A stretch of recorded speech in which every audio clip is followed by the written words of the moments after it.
Bismillahirrahmanirrahim. Alhamdulillahi Rabbil Alamin. Wassalatu wassalamu ala asyrafil anbiya'i wal mursalin. Nabiyina Muhammadin wa ala alihi wa sahbihi ajmain. Assalamualaikum warahmatullahi wabarakatuh. So ngayon pala sira, kaso iba'y libro yung nadala ko. Yung fiqh, bukas pa sana ito pero kunin na lang natin ito ngayon inshallah. So ngayon fiqh, at andito pa rin tayo sa Kitabut Tahara, Babul Ashir, yung chapter 10, Fil Haidi wan Nifasi, tungkol sa haid, buwan ng dalaw at nifas, yung pagdurugo matapos ang panganganak. Al-haidu logatan, ang kahulugan ng haid sa literal na kahulugan nito, as-sailan, ibig sabihin pagdaloy o maaring pag-apaw. Wa syar'an, at kahulugan nito sa Sharia, sa Islam, damun tabi'atun wajibillah. Ito daw ay natural na dugo na dumadaloy. Yakhruju min ka'rir rahim fi awqatin ma'luma.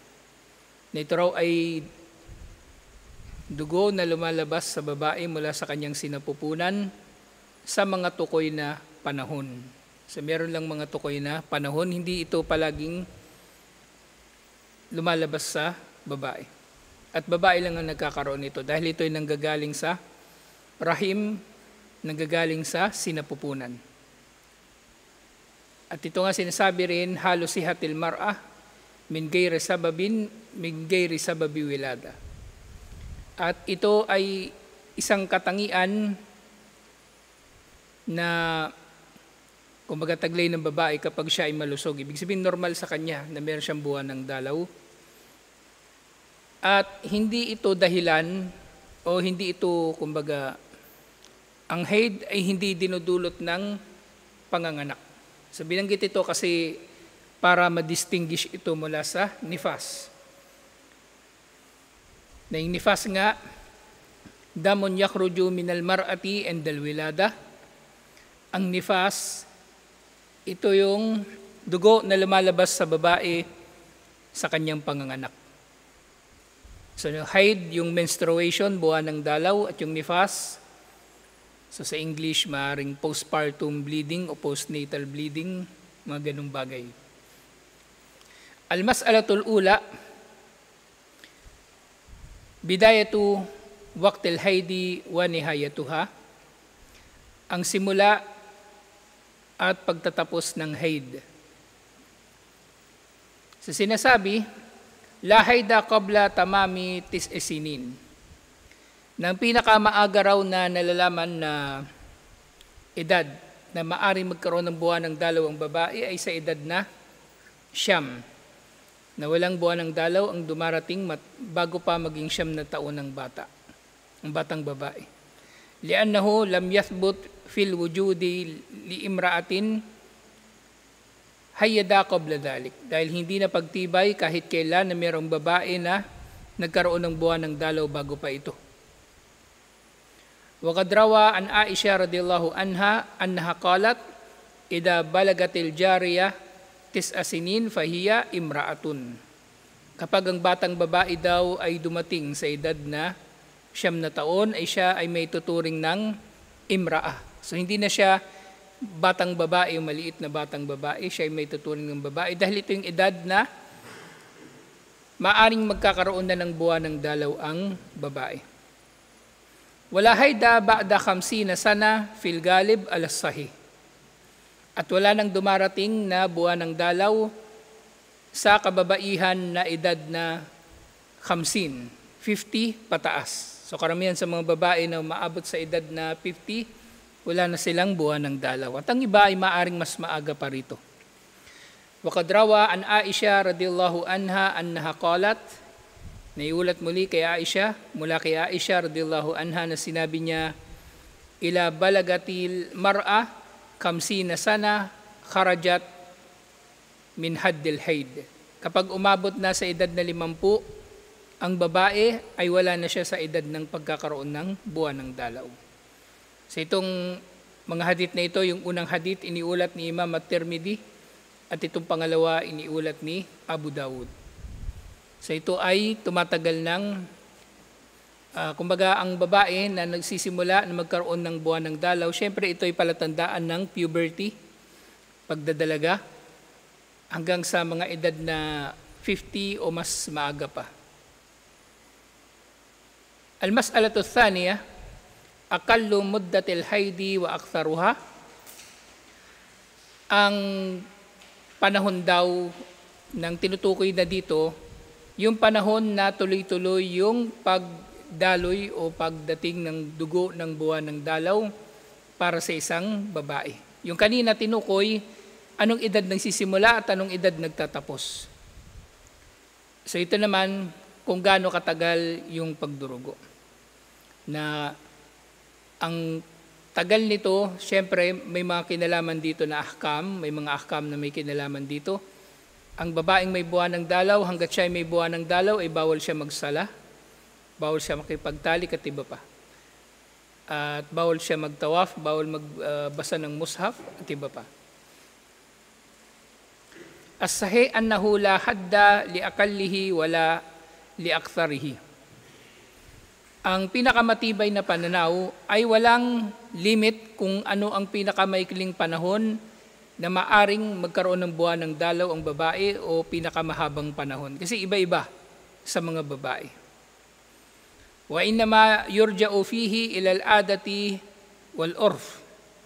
Bagkus ang usapin na ito ay isasangguni sa kung ano ang normal sa babae na tinutukoy at yung urf o yung kumbaga yung nakagawian ng mga tao na kung paano nila ibinibilang o paano nagkakaroon o gaano katagal nagkakaroon yung mga babae sa kanilang lugar. Kasi para sa mga babae na mayroong irregular na menstruation, may mga scholar na nagsasabi, maaari nilang tingnan kung ilan yung average na araw na mayroong menstruation yung kanilang mga kamag-anak. At mula roon ay maaari na nilang makita kung ang dugo na dumarating sa kanila ay haid pa rin o maaring ito ay istihada na. Haid, buwan ng dalaw, istihada, hindi siya buwan ng dalaw, pagdurugo pa rin pero hindi siya buwan ng dalaw. Ang menstruation galing sa sinapupunan, ang istihada galing sa ugat. Okay? So yung merong menstruation, bawal magsala. Yung merong istihada, pwede siya magsala. Pero kailangan niya magwudu. Tuwinang bago siya magsasala. Na matatalakay din natin yun inshallah. Na magkaiba rin ang dugo ng haid at istihada. Ang dugo ng istihada ay merong ibang katangian sa dugo ng haid. Ang dugo ng haid ay kakaiba sa istihada. Ang istihada parang normal lang siya na dugo na lumalabas sa tao kapag siya ay nasusugatan. Al-mas'alatu thalitha, galibul haid. Yung galibul haid na tinatawag, yung normal na itinatagal ng buwan ng dalaw sa babae. Kung ilang araw siya nagkakaroon ng menstruation, average sa pangkalahatan ng kababaihan. Wa galibuhu sittu aw sab'u. Sittun aw sab'un. Ang kadalasan na buwan ng dalaw ay 6 na araw o 7 araw sa pangkalahatan ng kababaihan. Yung average, kumbaga. Na maaari nga siyempre, mas konti pa rito, pwedeng 3 araw, 4 na araw, pwedeng 8 araw, 9 na araw, mas matagal pa rito. Pero ito yung average, inshallah. Sa iniulat ni Hamna bin Jahash, sinabi ni Propeta Muhammad sallallahu alaihi wasallam, tahayyadi fi ilmillahi 6 ayyam o 7. Kayo ay nagkakaroon ng buwan ng dalaw, syempre ayon sa kaalaman ni Allah, sa loob ng 6 na araw o 7 araw. ثم اغتسلي وصلي 24 يوما. At pagkatapos ito ay maligo kayo, pagkatapos ng buwan ng dalaw ay maligo kayo at magdasal, magsala, pinahintulutan kayo magsala sa natitira na 24 na araw. Kasi kung 30 days ang buwan, yung lunar na buwan, ang maximum nito ay 30 days o 29 o 30 days. So syempre kung meron siyang buwan ng dalaw ng 6 na araw, so meron natitirang 24. So yun yung tinutukoy dito. Dahil nga, so magtasili, wasalli, 24 yawman. Pagkatapos ng buwan ng dalaw ay maligo at magsala sa 24 days na matitira. O 23 yawman. O 23 yawman o kaya 23 days na natitira. Kama yahidun nisa'u o yathurna limikati haydihinna wa tuhrihin. So ito yung gagawin ninyo katulad ng kung paanong ang karamihan sa kababaihan ay dumarating ang oras ng kanilang haid at pagiging dalisay. Pero syempre nga ito yung average ayon sa hadith at ito iniulat ni Abu Dawud. Al-mas'alatul rabi'ah, ma yuhramu bil haidi wan nifas. Anong pinagbabawal sa isang babae na mayroong buwan ng dalaw at nifas, yung pagdurugo matapos ang panganganak? Sinasabi, yuhramu bisabibil haidi wan nifas amrun. So itong lahat ng ito ay ipinagbabawal pareho sa may nifas at may haid. Walang distinction sa kanila. Okay? Una, alwat, yung pakikipagtalik. Pangalawa, at talak, yung diborsyo, pakikipagdiborsyo. Pangatlo, sala. Bawal magsala ang babae na may buwan ng dalaw o nifas. Pangapat, som o pag-aayuno. Panlima, tawaf sa Kaaba, yung pag-ikot sa Kaaba. Pang-anim, kiraatul Quran. Pang-pito, mashul mushaf, paghawak sa mushaf. Pang-walo, dukhulul masjid wal libthu fihi, at pananatili rito. Pagpasok sa masjid at pananatili rito. So merong 8 na tinukoy na bawal para sa may buwan ng dalaw at nifas. Una, alwat'u fil farj, yung pakikipagtalik syempre. Ito ay ayon sa sinabi ni Allah subhanahu wa ta'ala sa Suratul Baqarah chapter 2 verse 222. Fa'tazilun nisaa fil mahidi wala taqrabuhunna hatta yathurn. Layuan ninyo ang kababaihan, ibig sabihin huwag kayong makikipagtalik sa kanila sa panahon ng kanilang buwan ng dalaw at huwag ninyo silang lalapitan. Ang ibig sabihin dito, hindi naman yung paglapit na kakausapin mo lang, bawal, hindi. Ang tinutukoy dito na paglapit, yung pakikipagtalik din. So pwede kang lumapit sa iyong asawa na may buwan ng dalaw, pero bawal nga yung pakikipagtalik, maaari lang ito hanggang sa sila ay kapag sila ay naging dalisay na. So merong hadith, sinabi ni Propeta Muhammad sallallahu alaihi wasallam, nang bumaba ang aya na ito, iniulat ito ni Imam Muslim, isna'u kulla shay'in illa nikah. So habang may buwan ng dalaw ang babae, ay malaya siyang gawin ang lahat, ang anuman, liban na lang sa nikah. Yung nikah na tinutukoy dito, yung pakikipagtalik din. So inuunawa ito sa konteksto. Pangalawa, at talak, pagdidiborsyo. Sinabi ni Allah, fatallikuhunna liiddatihin. Diborsyohin ninyo ang mga asawa ninyong babae sa kanilang idda. Yung idda na tinutukoy, ito yung panahon na wala silang buwan ng dalaw. At ito ay binabanggit sa Suratul Talaq, verse 1, na ang talak o diborsyo sa panahon ng babae ay mayroong buwan ng dalaw dahil dito ay batil at hindi tinatanggap.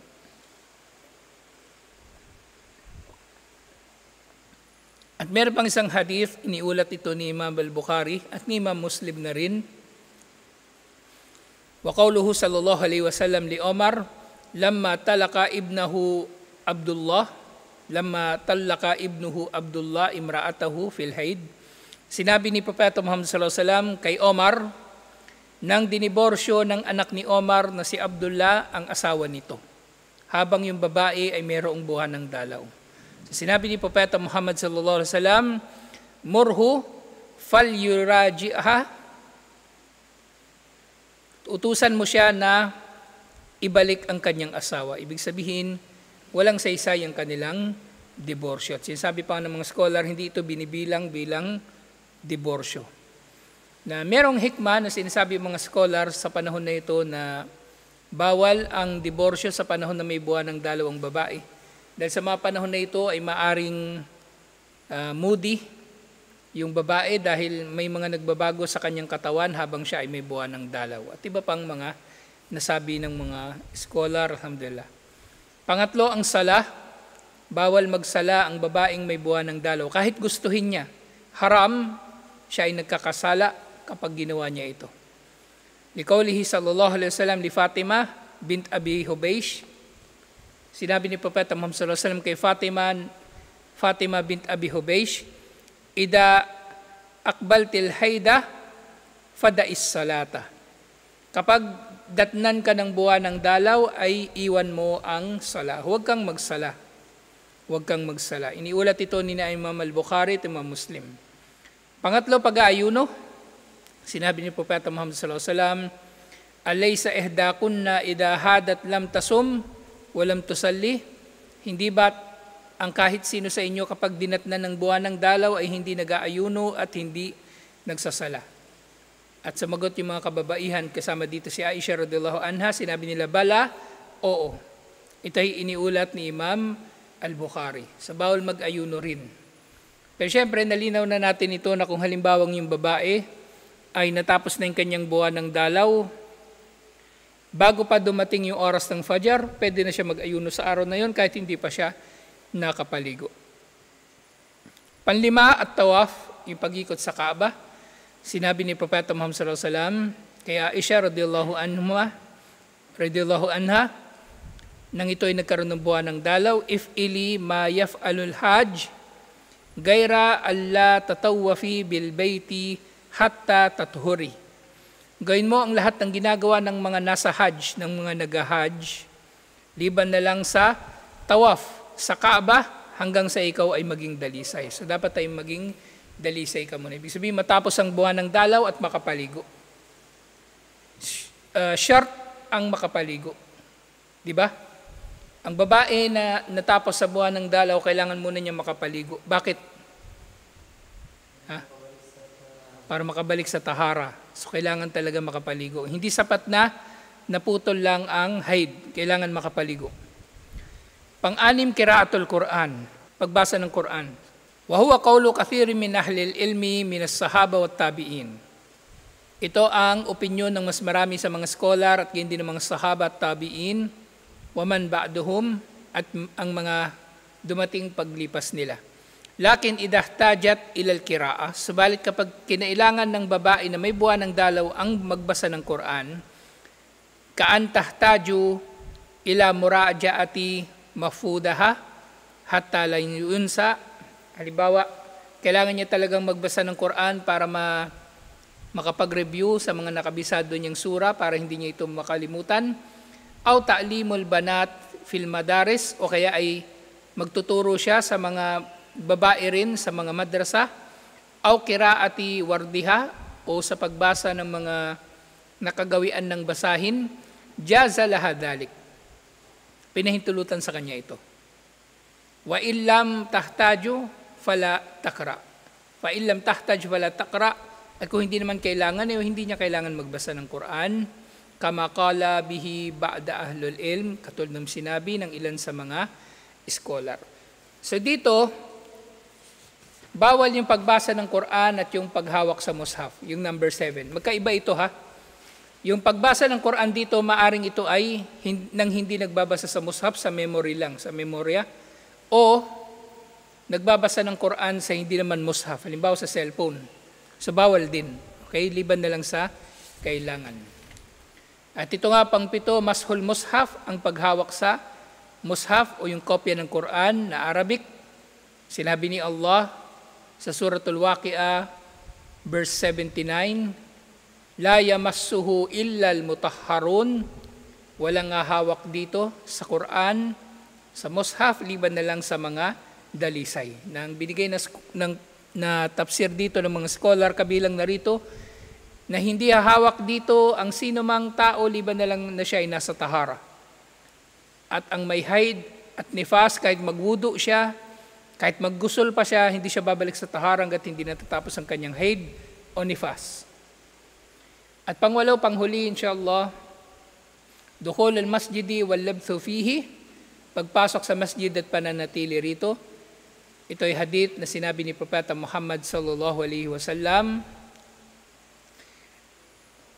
la uhilla al-masjidu li junubin. Hindi ginawang halal o hindi pinahintulutan ng masjid para sa junub. Ibig sabihin, hindi pwedeng papasok sa masjid ang junub. Wala haid. At kahit ang nasa buwan ng dalaw. Nakarugtong dito, sinabi na ang hadith na ito ay, sino ba nagulat nito?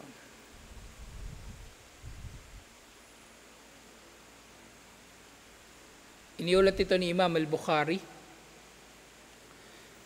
Sabi nga, wali'annahu kana yadni ra'sahu li Aisha wa hiya fi hajratiha. So si Propeta Muhammad sallallahu alaihi wasallam nilinaw dito na sa mga panahon na si Aisha ay mayroong buwan ng dalaw, ay isinasandal ni Propeta Muhammad sallallahu alaihi wasallam ang kanyang ulo kay Aisha o lumalapit siya kay Aisha sa mga panahon na mayroong buwan ng dalaw. At ang mga hadith na ito ay nandoon sa kanyang bahay, doon sa bahay nila, hindi sa masjid. Fatarjaluhu wa hiya haid, at wa huwa hinaidin mujawara fil masjid. At gayon din, yung bahay ni Aisha radhiyallahu anha katabi lang ng masjid, pero hindi ito naging problema dahil meron namang pagitan sa bahay niya at pagitan ng masjid na pader. Wakada yuhramu alayha al-mururu fil masjidi in kafat talawuthuhu. At yun din, bawal na papasok sa masjid ang may haid, kahit dadaan lang siya rito, sa takot na maaring madudumihan ng masjid, merong dugo na tutulo sa kanya, mapupunta sa masjid. Fa in amanat talawuthuhu lam yuhram. Subalit kung matitiyak na walang dugo na mapupunta sa masjid, ay maaari naman siyang dumaan dito, inshallah, pero bawal nga siyang manatili dito. Na kaya nga yung naging usapin dati, yung adan, so kapag yung muaddin ay junub, so dapat maligo muna siya. Kung walang panahon para maligo, pwedeng magwudu muna, mag-adan at maligo, bumalik para magsala. So pwedeng ganun ang kanyang gagawin, inshallah. So ito yung panimula sa haid, at actually maraming ito. Marami pang ibang mga usapin na napapaloob dito. Kasi maraming dito yung ahkam, may kinalaman sa sala, may kinalaman sa fasting, may kinalaman sa talak, at iba't iba pa. At iba pa yung sa nifas, kumbaga. Kasi kailan magtatapos yung nifas, paano ito may tuturing na nagtapos na, iba pang mga usapin. Ganon din sa istihada. At ganyan din usapin nga yung mga tungkol sa Hajj, halimbawa sa pagtatawaf sa Kaaba, at iba pang mga gawain. So tatalakayin pa natin yung mga yun sa susunod. Inshallah, assalamualaikum warahmatullahi wabarakatuh.